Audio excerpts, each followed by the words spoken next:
अजित पवारांच्या कुटुंबाला त्रास होईल असं वातावरण निर्माण करतात याचं अजितदादांवर खरंच प्रेम होतं का असा सवाल राष्ट्रवादीचे नेते उमेश पाटील यांनी केला. त्यामुळे उमेश पाटील यांचा रोख नेमका कुणाकडे असा प्रश्न आता उपस्थित होतोय.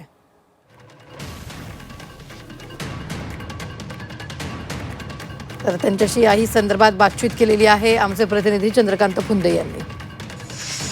जसे प्रशांत किशोर सुनेत्र पवार यांना भेटून गेले तेव्हापासून राष्ट्रवादीत एकदम खळबळ माजलेली आहे.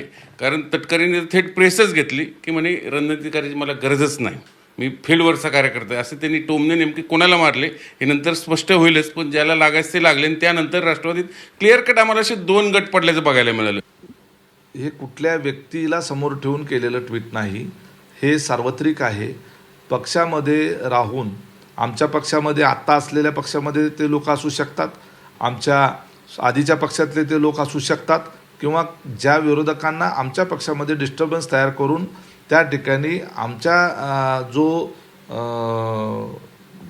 केडर बेस आहे त्याला डिस्टर्ब करण्याचे काही मनसुबे काही लोकांनी केलेले असतील तर ते असू शकतात. या सगळ्यांचा उद्देश एकच आहे की राष्ट्रवादी काँग्रेस पार्टी सुनेत्रवहिनी पवार यांच्या नेतृत्वामध्ये सक्षमपणे वाटचाल करत असताना कार्यकर्त्यांच्या नेत्यांच्या मनामध्ये संभ्रम निर्माण करण्याच्या करता जाणीवपूर्वक कपोकल्पित बातम्या कोण करतं? तेच सांगायला आलं. शेवटी हे मान्य केले की होय आमच्याही पक्षात काही हितशत्रू आहेत आणि त्यातनंच मग आम्ही हे ट्विट करतो. पण ते हे सांगायला तयार नाहीत की नेमकी फांदी कोण आणि झाड कोण. झाड ऑब्व्हियसली पवार कुटुंब आहे, अगदी जगजाहीर आहे, पण ही फांदी कोण, यांची तोडायला कोण निघले कुऱ्हाड घेऊन हे काय ते सांगायला तयार नाहीत. आगामी काळात ते बहुतेक याच्यावर नंतर खुलासा करतील जसशी राजकीय परिस्थिती बदलत जाईल. ते तोपर्यंत पाहत राहा तुम्ही फक्त G24 तास. व्हिडिओ जर्नलिस्ट विकी कांबळे सह चंद्रकांत फुंदे, झी मीडिया, पुणे.